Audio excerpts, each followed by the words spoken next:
Why are we letting this tiny group of people dictate how everybody else has to speak? When did our language get destroyed at the altar of woke political correctness? And who is going to stop it? Imagine waking up one day to find that language, reality, and common sense have been flipped upside down. You say you're confused? Guess what? You're not alone. In a world where logic is constantly being pushed aside, Piers Morgan takes the spotlight to challenge the absurdities of woke culture. Get ready to dive into a whirlwind of contradictions as Piers dissects the madness. And before we dive into this roller coaster of logic, or lack thereof, hit that subscribe button. Trust me, you're going to want to stick around for more of this wild ride.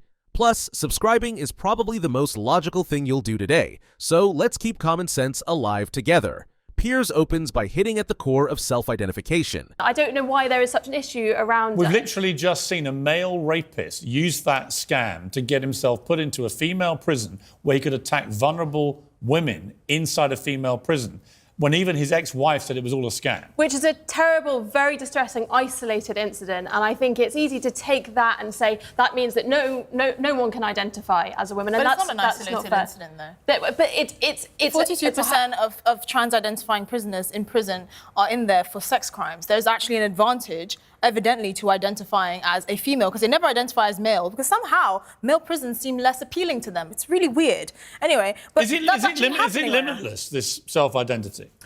It's not totally limitless. What's the limit? When you're talking about International Women's Day, I don't know why we take the conversation around International Women's Day and make it about this. But if anyone... There's so many benefits. Right, but if anyone, according to you, can identify as a woman, anyone can, right?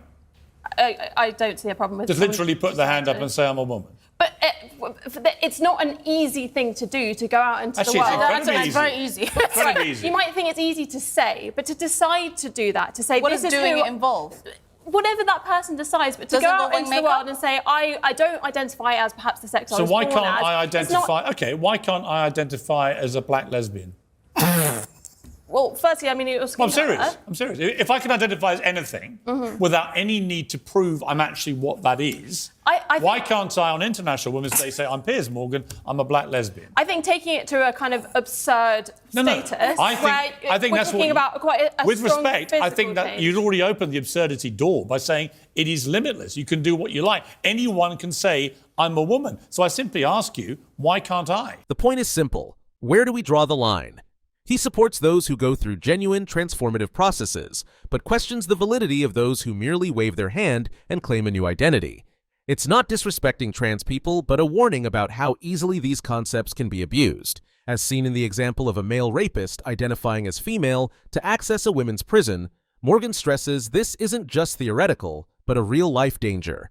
Of course, as we all know, the best way to improve the aspirations of women is by trashing men. And as Emma says, women don't need men at all. She certainly never needed any men, as far as we know, to get where she is today, except, well, a father, of course, who manages her career and, well, fathered her.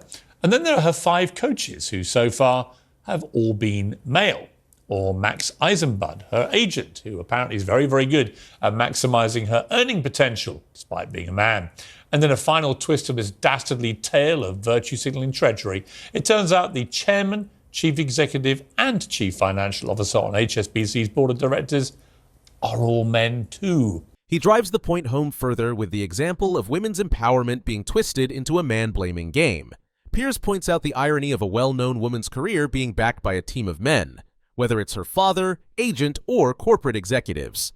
He's not dismissing her success, but illustrating that the woke narrative of women don't need men is oversimplified and contradictory when you look at the facts. The push to elevate women by trashing men, he argues, only creates more division. Then comes the absurdity of sports, where logic truly begins to unravel. Lionel Messi puts his hand up and says, actually, I'm feeling like a woman today.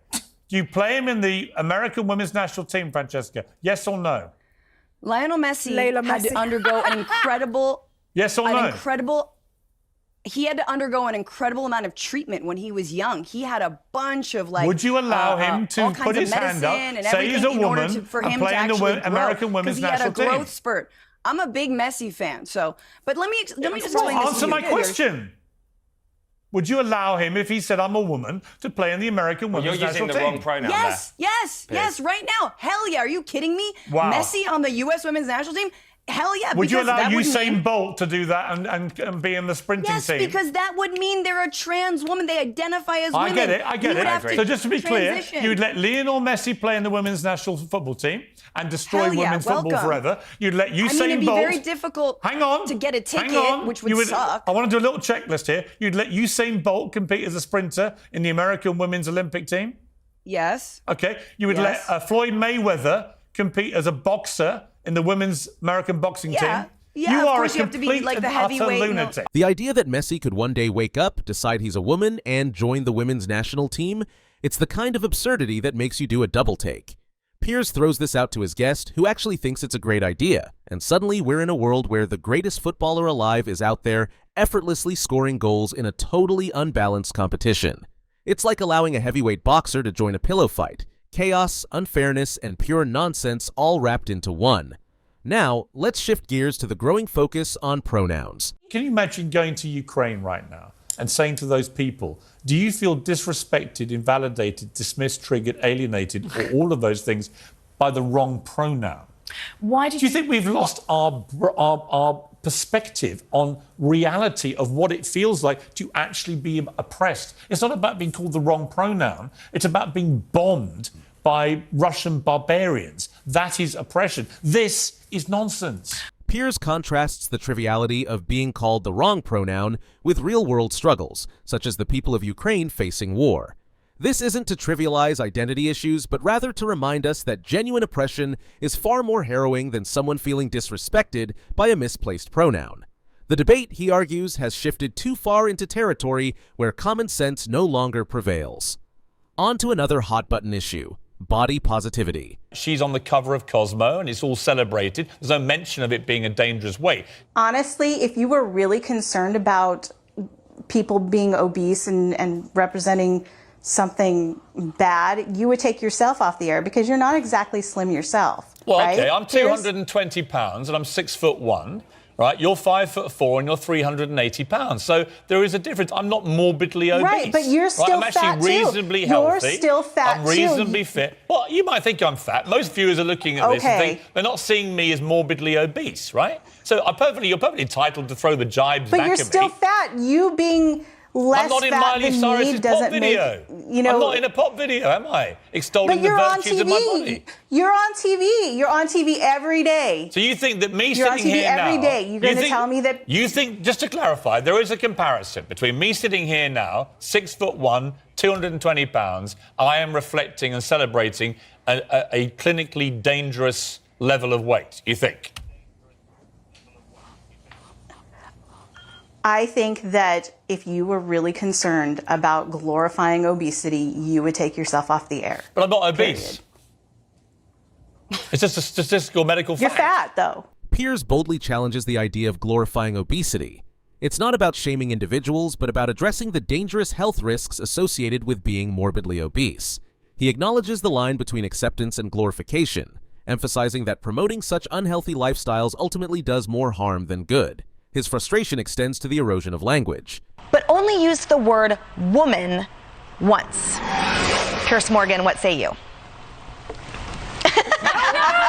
And that says it all. But we have 10 more Where do minutes you to even go. start? I mean, look, I would love to get pregnant. You know why? Pregnant women are the most popular people young. in the world. Everyone loves people who are pregnant. They're nice to you. I would Oh be my really gosh, popular, Kennedy. right? But I would love to know, what should I post? How do I get pregnant? Because last time I checked, women get pregnant, not men. So when you say pregnant people, it doesn't include the billions of men. We can't get pregnant. And this goes back to what I was saying earlier about the eradication of any gender-specific language. It's tailoring to a tiny minority of people, and the vast majority of people would like to carry on being called by what they identify as. You ladies here, I presume, if you don't mind me calling you ladies, I presume you all identify as women. So if you were pregnant, you're a pregnant woman. You're not a pregnant person. And why should you be? It's so insulting, it's so insensitive, and it just flies again to my central point. Why are we letting this tiny group of people dictate how everybody else has to speak? When did our language get destroyed at the altar of woke political correctness? And who is going to stop it? I've got a clue for you. I've got a new show coming on Fox Station called Piers Morgan Uncensored, and I am going to lead the charge to save our language to let pregnant people go back to being called women. That's it. Piers expresses bewilderment over terms like pregnant people, wondering when the simple term woman became offensive. Why should the majority be forced to abandon traditional language in favor of politically correct terminology? He argues that we're pandering to a small minority, and in the process losing touch with reality. He lightens the tone with his steak vs. vegan rant, humorously illustrating the ineffectiveness of radical protests. I'm going to start running into vegan restaurants. That's fine. Go for just it. Shouting That's your right, and being that's annoying your right to protest, and grabbing Piers. tables, and so you can't eat your gruel, and just see how you lot like it. Honestly, I'm going to go to Piers. your house and chop paint all over it. Piers, you've got a right to protest. Oof! You've got me another one. Take it off your bingo. Fantastic. Take it off your bingo, son. But where's the salt? Where's it? Won't need any of this gruel. Where's it? Let's put that Fantastic. to one side, but I will have a bit of steak just to... You didn't salt it, though. You see, all you've achieved is you've made me want to do this. Just eat a That's lovely... absolutely fine. You go for it. Do you know how many steaks he's had from my restaurant? Yeah, a lot. Instead of convincing people to change their habits, Piers argues that extreme tactics often backfire, only making people dig their heels in deeper. His unapologetic love for steak serves as a metaphor for his unwillingness to bend to woke culture. Woke culture is spiraling out of control, erasing logic and replacing it with a free-for-all of identities and ideas that often contradict themselves. Piers Morgan may not have all the answers, but he sure isn't afraid to ask the hard questions. Want more of this no-nonsense breakdown of today's most controversial topics? Stay tuned, because this conversation is far from over.